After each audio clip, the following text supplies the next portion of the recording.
un appel que je fais, c'est que très souvent, les pro-européens n'aident pas à la visibilité de ce qu'on fait avec la politique de cohésion. Madame la commissaire, merci beaucoup de nous accueillir au Berlaymont à Bruxelles, au siège de la Commission, pour cet entretien dans le cadre du dernier numéro de la revue Confrontation Europe. Avant de commencer, quelques mots sur votre parcours. Vous êtes devenue commissaire européenne en charge de la cohésion et des réformes le 1er décembre 2019. Mais avant cela, pour ceux qui ne le sauraient pas, vous avez une longue carrière de premier plan au Portugal, où vous avez été successivement ministre de l'Environnement de 1995 à 1999, nous y reviendrons, ministre de la Planification, mais aussi député, vice-gouverneur de la Banque nationale. Par ailleurs, vous êtes une militante européenne de toujours, en témoignent vos presque 12 années passées au Parlement européen en tant que député, et puis bien sûr, le mandat que vous occupez aujourd'hui en tant que commissaire. Pour commencer, j'aimerais vous demander quel regard vous portez sur l'action publique européenne après plus de 3 ans de mandat, et compte tenu de la diversité des fonctions que vous avez exercées au cours de votre carrière, comment l'action politique nationale se distingue des fonctions que vous occupez aujourd'hui? Comment est-ce qu'elle se rapproche aussi peut-être? Oui, encore merci de votre intérêt et c'est un plaisir pour moi de coopérer avec Confrontation. Votre question pose un problème assez intéressant, mais j'aimerais plutôt l'adresser du côté le type de fonction qui est différent. Hein. Parce que quand vous êtes ministre, vous avez la possibilité de résoudre les problèmes immédiatement. Quand j'ai travaillé, j'ai fait beaucoup d'amis et j'ai travaillé sur des dossiers assez intéressants comme la révision du pacte de stabilité, le six-pack, le two-pack au Parlement européen ou même l'union bancaire. C'était plutôt un travail législatif, un travail de négociation et pas un travail de finalisation. Et maintenant, je crois que travailler comme commissaire, c'est vraiment aussi très intéressant, mais d'un autre côté. C'est tout une autre approche, toutes les choses, mais j'ai bien aimé être ici pendant des périodes si difficiles de la vie européenne comme la pandémie. On parlait tout à l'heure de la pandémie, mais après une guerre et après les coûts de l'énergie et après toute cette situation un peu de danger venu des endroits où on n'attendait pas à avoir des problèmes. Alors, c'est différent, ce sont des fonctions assez différentes. Pour commencer, je suis professeure à l'université, alors j'étais en académie. Plutôt que de faire du travail au niveau européen ou au niveau national, parce que vraiment, il n'y a pas une si grande différence. Beaucoup de législations que j'ai utilisées quand j'étais ministre de l'Environnement, par exemple, étaient seulement possibles à cause de la dimension européenne de la législation nationale. Et alors, c'est une approche, ce sont des approches différentes, mais et je ne parle pas de la supervision bancaire, c'est tout à fait une autre chose. Mais en tout cas, oui, j'ai fait beaucoup de choses, j'ai eu la chance de faire beaucoup de choses. J'ai aimé tout ce que j'ai fait, beaucoup, mais ce sont des expériences plutôt complémentaires qu'alternatives. Très clair. Et justement, donc vous avez commencé à en parler. Donc, avant de rentrer plus en détail dans le cœur de votre mandat qui concerne la cohésion et les réformes, ma deuxième question concerne plus précisément la guerre en Ukraine et la dimension géopolitique de la Commission européenne. Selon Josep Borrell, qui est le haut représentant de l'Union pour les affaires étrangères et la politique de sécurité, la guerre en Ukraine a annoncé, je le cite, le réveil géopolitique de l'Union européenne. Comment est-ce que vous percevez ce réveil géopolitique? Qu'est-ce qu'il implique selon vous? Et est-ce que vous pensez qu'on est rentré dans l'ère d'une union géopolitique qu'Ursula von der Leyen appelait de ses voeux dès 2019? Il y a une dimension géopolitique qui a été annoncée dès le début par la présidente de la Commission et qui pose une question vraiment sérieuse. Quel est le rôle de l'Union européenne dans le contexte de la globalisation? Et ça a des dimensions traditionnellement du côté plutôt économique parce qu'il y avait pas mal de questions et de regards sur la façon selon laquelle l'Union européenne, qui était et il est encore le bloc le plus fort en termes de commerce international, mais progressivement la production, en particulier la production industrielle européenne, était presque oubliée dans le contexte d'une apparente liberté d'échange qui ne regardait plus l'objectif de sauvegarder des éléments qui pouvaient permettre à l'Union européenne et à l'Europe de préserver la capacité et l'autonomie sur des filières stratégiques au niveau de la production industrielle surtout. Et d'un coup, pendant la guerre, on a compris que vraiment il y avait une dépendance extérieure qui nous laissait sans solution pour les vaccins, qui nous laissait sans solution même pour l'industrie si forte au niveau européen qu'est l'industrie automobile, mais sans les pièces qui étaient prévues en temps de normalité à partir de la Chine en particulier et d'autres fournisseurs. On ne pouvait pas faire valoir nos capacités. Alors ça, c'est un réveil d'une certaine façon et je crois que c'est bienvenu parce que aussi on a beaucoup de dépendance en termes tout fonctionne sur le numérique, sur le digital, sur la cloud. Alors aussi au niveau de la protection de ces plateformes, je crois qu'il faut être attentif. Oui, alors il y a un réveil. L'autre dimension, c'est la dimension vraiment de défense. C'était un sujet que pendant beaucoup d'années était discuté, sans conclusion au niveau européen.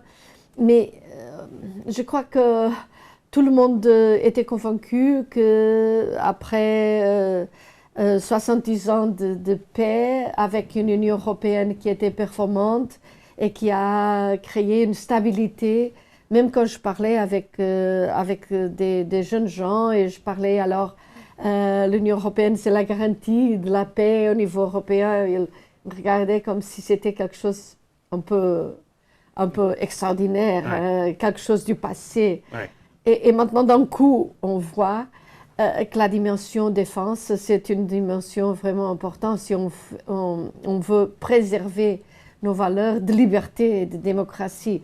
Alors ça, c'est un débat qui aussi a gagné une visibilité au niveau interne qui n'était pas présente auparavant. Alors, c'est les deux dimensions de ça. C'est clair. Alors, une autre dimension fondamentale, notamment de votre mandat et puis plus globalement du mandat de la Commission depuis 2019, c'est la transition environnementale. Et on l'a dit en introduction, vous avez été ministre de l'Environnement dans votre pays, au Portugal, au milieu des années 90. La Commission européenne s'est engagée sans ambiguïté sur la voie de la décarbonation. On pense bien sûr au Green Deal avec l'objectif de neutralité carbone du marché unique de l'Union européenne à l'horizon 2050 et qui se décline avec le Fit for 55, avec REPowerEU. Je ne rentre pas dans le détail. Comment est-ce que vous estimez, vous, les avancées européennes dans ce domaine, à la fois à notre niveau, au niveau du marché unique, mais aussi en tant que leader international, leader mondial, pour emmener la communauté internationale vers la décarbonation?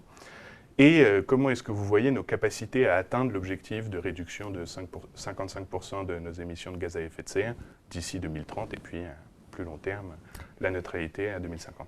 Oui, je crois que c'est un agenda qui est vraiment très, très importante et c'est une façon selon laquelle je crois que l'Union européenne se présente au niveau global avec une détermination qui a été là depuis longtemps. J'ai été présente au protocole de Kyoto, par exemple, dans les négociations et c'était vraiment l'Europe qui était présente. On sait que la contribution de l'Europe pour le réchauffement global est, on dirait, au-dessous de 10%. Alors, c'est vraiment quelque chose de courageux d'aller en avant Et la vérité, c'est que des pays qui étaient, ou des blocs qui étaient un peu plus réticents en relation à la conformité avec des objectifs climatiques, progressivement, ils sont venus à reconnaître qu'il y a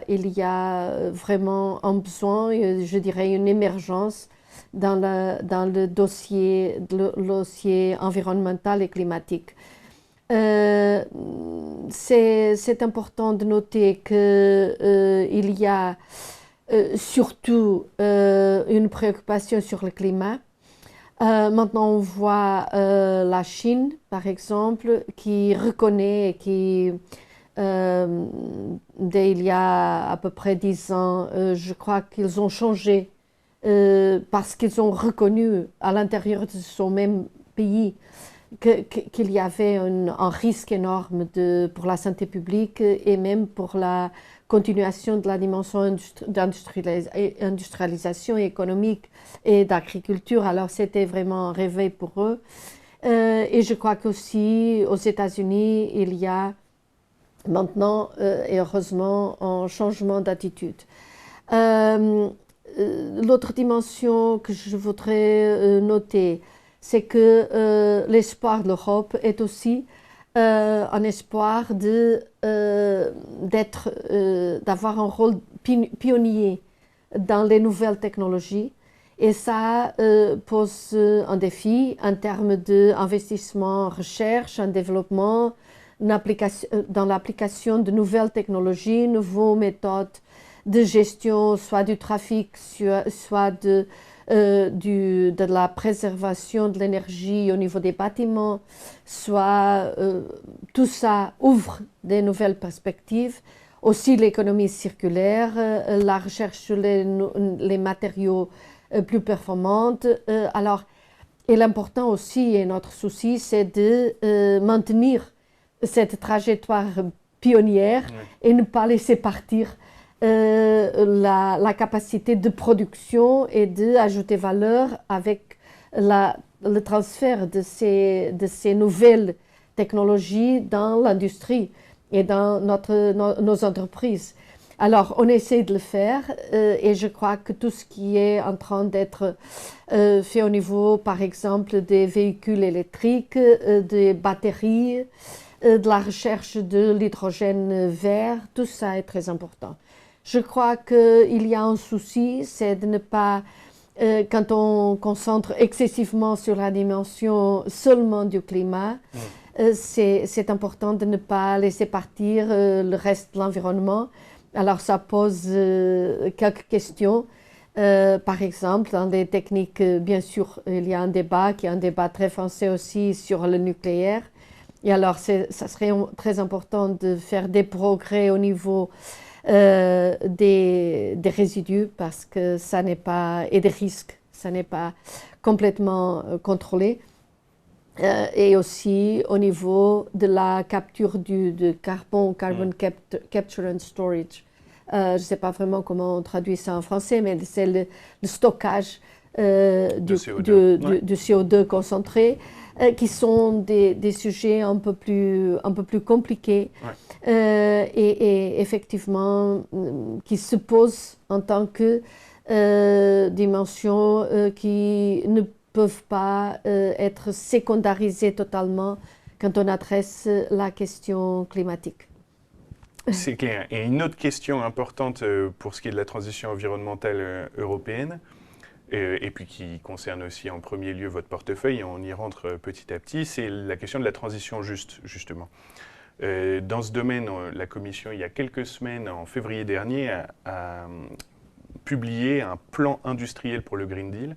Je ne rentre pas dans le détail de l'intégralité du plan, mais ce qu'on y en retient en numéro 1, c'est l'assouplissement des règles européennes en matière d'aide d'État. C'est une forme de révolution, en tout cas pour les cercles bruxellois, et on comprend aussi que c'est une forme de réponse à l'Inflation Reduction Act qui a été pris aux États-Unis cet été, en août 2022. Comment est-ce que vous pensez pouvoir garantir la cohésion dans ce contexte? Puisque certains observateurs estiment que le plan risque de bénéficier essentiellement aux régions les plus riches, aux régions du centre économique de l'Union, L'Allemagne a concentré en 2022 50% des aides d'État distribuées sur l'ensemble du continent. Donc, quelle politique vous pouvez mettre en œuvre pour articuler l'équité de la transition et l'efficacité de cette transition environnementale?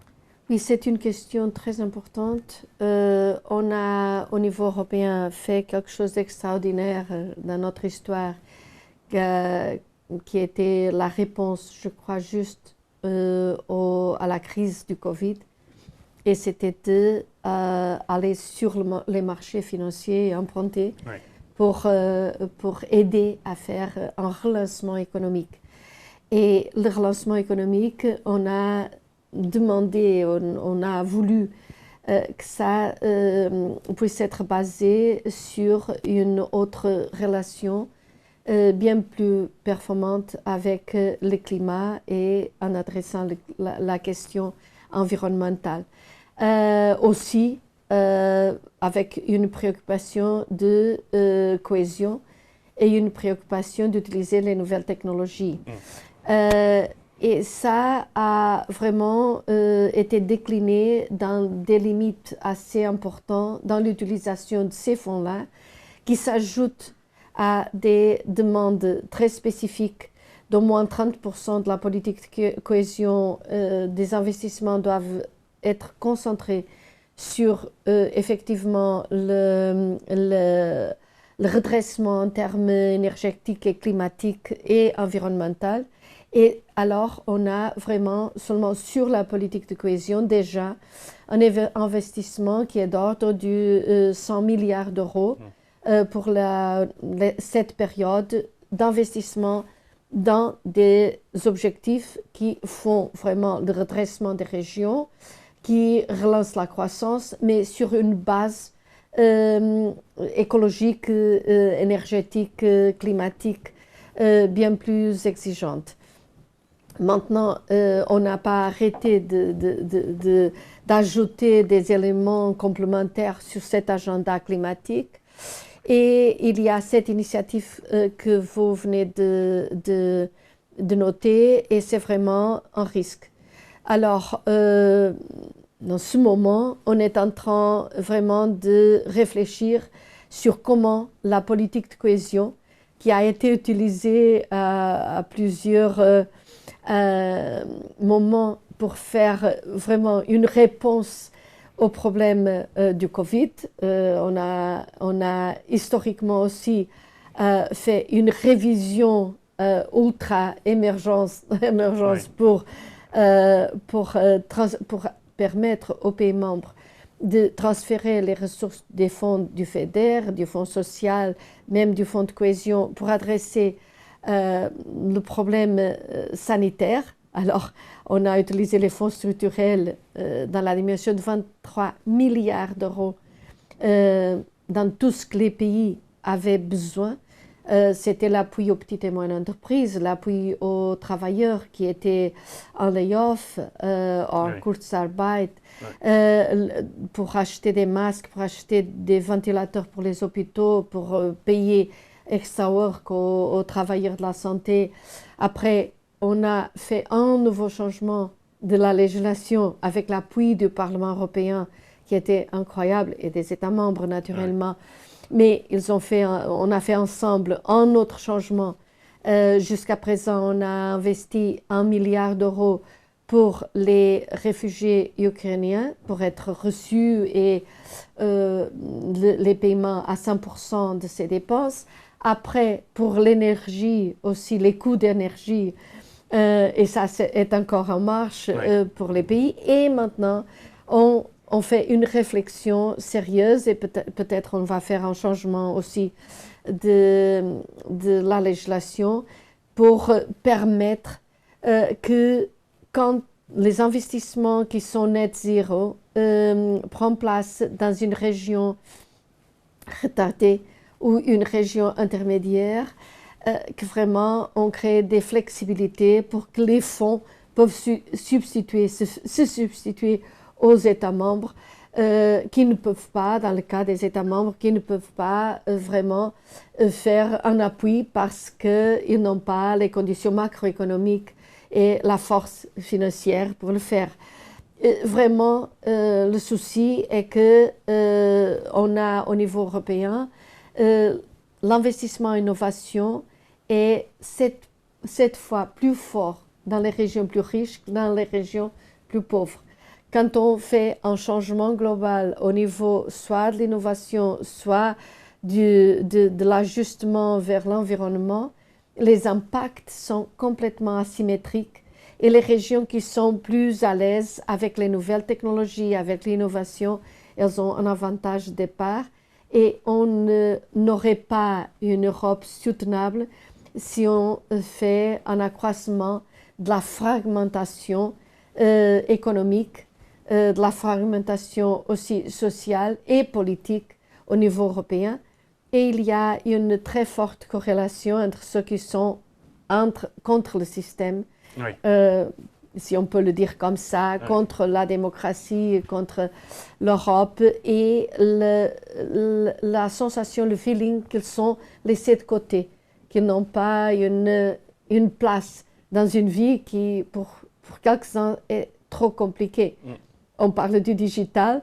Oui, si on est capable de le jouer, de l'utiliser, si on a le network, si on a le réseau, si on n'a pas le réseau, si on est trop âgé pour le faire, ça sera un peu une autre forme qui s'ajoute à toutes les autres d'exclusion sociale et même humaine. Très clair. 2 petites questions pour atterrir. La première, c'était pour faire un lien entre justement la politique de cohésion et tous les enjeux que vous venez d'évoquer dans la question précédente et la guerre en Ukraine. Vous avez récemment lancé un groupe de réflexion de haut niveau sur l'avenir de la politique de cohésion justement, et il publiera ses conclusions dans quelques mois, au début de l'année 2024, donc on ne va pas déflorer l'ensemble des travaux, mais comment est-ce que vous imaginez justement l'avenir de la politique de cohésion, en particulier au regard de l'adhésion des pays candidats actuels, c'est-à-dire essentiellement l'Ukraine et la Moldavie depuis février dernier? Oui, la politique de cohésion est une politique qui est très très performante. Et quand on voit le niveau le PIB per capita des pays qui étaient inclus dans l'élargissement de l'Union européenne en 2004 et 2007, ils avaient un niveau en moyenne de un peu plus de 55% de la moyenne de l'Union européenne. Oui. Et maintenant, ils sont au-delà de 75%. Alors, comme on dit en anglais, le catching up, c'était extraordinaire. En même temps, on doit réfléchir sur d'autres sujets qui se posent. Il y a les grandes tendances. Une grande tendance est le vieillissement de l'Union européenne, le problème démographique. Et ce problème démographique est plus et plus intense dans certaines régions de l'Europe et certains pays. Il est un problème de nature démographique simple. Alors, c'est difficile pour les jeunes gens d'avoir une famille et les gens, heureusement, vivent pendant bien plus de temps qu'auparavant, mais ça c'est un succès. Mais en même temps, il n'y a pas des conditions pour les jeunes gens de refaire d'une certaine façon la démographie européenne, pour être un peu rude, mais c'est vrai, hein, les conditions de vie des gens. Oui. Ça devrait poser une réflexion. Est-ce que les gens qui vivent dans des banlieues des grandes villes ont une qualité de vie? Est-ce que les gens qui ne sont pas nés là-bas ont vraiment besoin d'immigrer ou de migrer et de ne pas bénéficier de meilleures conditions d'habitabilité, d'insertion dans des réseaux sociaux avec leur famille? Alors tout ça pose des questions très sérieuses. Bien sûr, ça nous pose une autre question sur l'immigration et comment on peut contrôler ce problème de vieillissement. Alors, il y a ces dimensions. On a publié un texte exactement qui essaye de voir qu'est-ce qui change au niveau démographique dans l'Union européenne et qui nous pose une question, comment retenir les talents et éviter pas seulement cette perte démographique, mais aussi que les gens plus actifs et qui peuvent aider vraiment à faire le rattrapage dans les régions ou des pays qui ont plus besoin d'un catching up, d'un rattrapage plus fort, comment on peut éviter qu'on les perd en permanence, soit pour des pays plus performants et qui peuvent leur payer un salaire plus haut et leur offrir des conditions de vie plus avantageuses, soit qu'ils migrent vers les grandes villes. Alors ça, c'est seulement un exemple d'un sujet. Aussi, on venait de parler sur l'environnement et sur l'innovation et tous nos espoirs au niveau européen qui sont autour de ces sujets, mais qui posent aussi des problèmes de déséquilibre au niveau interne des différentes régions. Et on a des fonds qu'on doit adresser et toujours être innovant aussi dans les méthodes et garantir que quand on utilise les fonds pour appuyer des projets, que ces projets sont les bons projets, compris au niveau pas seulement d'une perspective européenne ou nationale, mais aussi dans une perspective locale ou régionale. Et ça demande beaucoup de technicité et de qualité dans la proposition et dans la vision. Alors, vous me posez une autre question, c'est la question ukrainienne. Oui. Bien sûr, c'est un pays qui a un niveau de développement qui est assez bas. Alors, mais aussi, il y a pas mal de réformes qu'on doit aider l'Ukraine à faire avant qu'on peut parler d'une adhésion définitive. Mais en tout cas, il y a tout un travail de redressement et d'appui à la reconstruction de l'Ukraine. Et bien sûr, comme auparavant dans la vie de l'Europe, des problèmes se sont posés en relation à l'élargissement au Portugal, à l'Espagne, à la Grèce, qui étaient des pays plus faibles. Et finalement, il y a des marchés qui sont ouverts, des opportunités aussi pour les entrepreneurs européens. Oui. Et maintenant, je crois que la question ne se pose plus.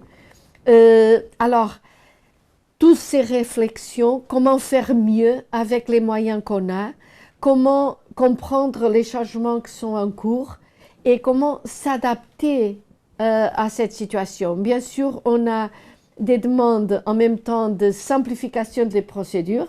Ça, c'est si je demande quelqu'un à simplifier. Oui. Beaucoup de simplification dépend aussi des pays, des régions et des municipalités. Ce n'est pas seulement l'Europe. Avec la même législation, quelques pays ont des procédures très simples et d'autres très compliquées. On travaille aussi avec beaucoup de qualité avec la gestion, les niveaux de gestion nationale, aussi les auditeurs nationaux. C'est un network, c'est un réseau, mais on stimule tous les partenaires de la politique de cohésion à venir et faire des propositions, soit des institutions, soit des chercheurs, soit des gens qui sont intéressés et qui peuvent donner une contribution de façon à maintenir la politique de cohésion au centre du cœur européen, parce que c'est ça qu'on a. On a une politique qui est au cœur, qui va auprès des gens et qui aide. Et partout, on voit la politique de cohésion. Pour conclure l'entretien, on souhaitait vous interroger sur la polarisation des débats européens entre les États membres. On a beaucoup parlé là, ces dernières semaines, ces derniers mois, des tensions entre la France et l'Allemagne, d'un moteur franco-allemand qui serait en panne, sur les sujets existentiels comme l'énergie, comme la défense, justement, vous y êtes revenu, mais aussi sur la montée des partis populistes ou eurosceptiques dans certains États membres, un petit peu partout. Et puis là, cet entretien se déroule peu ou prou un an avant les élections européennes, et donc c'est un dernier marathon, un dernier sprint plutôt, pour faire en sorte que les citoyens perçoivent les résultats de la solidarité européenne. Et en fait, le portefeuille que vous pilotez est central pour incarner, pour illustrer cette solidarité européenne auprès des citoyens. Et donc, la question que je vous pose, qui n'est pas très facile pour conclure, c'est comment assurer l'émergence d'un sentiment d'appartenance des citoyens à leur Union. On a beaucoup parlé de l'émergence d'un sentiment d'appartenance pendant la présidence française de l'Union européenne, à défaut d'un sentiment de citoyenneté. Mais comment est-ce qu'on peut démontrer, illustrer auprès des citoyens leur appartenance à l'Union ? C'est une question centrale et vraiment avec la politique de cohésion, et ça vient très bien après ce que je venais de dire. Absolument, mais c'est réfléchi. Parce que vraiment, si vous regardez les petites et moyennes entreprises qui ne connaissent pas les fonds structurels, la formation professionnelle, les investissements en santé, les hôpitaux, pour ne pas parler de l'assainissement basique ou les choses, les routes, les trains, la qualité de vie urbaine, tout est basé sur des politiques européennes qui ont vraiment touché le quotidien des gens. Et on essaye aussi de renforcer cette dimension, par exemple avec la New European Bauhaus. C'est une initiative qui essaye de toucher, on dit très souvent que c'est l'âme, parce qu'on essaye d'introduire une culture d'inclusion, mais d'inclusion avec beauté, avec qualité et avec soutenabilité. Et quand il y a si de fonds structurels qui sont en train d'être appliqués en concret, pourquoi ne pas faire un appel à tout le monde qu'on fait les choses bien et que les citoyens ont une sensation de vivre dans un endroit confortable, dans un endroit qui n'est pas agressif. Alors tout ça, c'est la philosophie européenne. On a aussi, et ça c'est une deuxième dimension, on a aussi des travaux, et je vous invite, si vous ne l'avez pas fait encore, à consulter, à voir le 8e rapport sur la cohésion. Peut-être vous l'avez déjà vu, mais c'est une façon d'appeler aux gens pour le regarder. Oui. Et on voit comment la cohésion européenne a évolué historiquement, et en particulier dans les dernières années. Et vous avez aussi des travaux sur the geography of discontent, la géographie du mécontentement.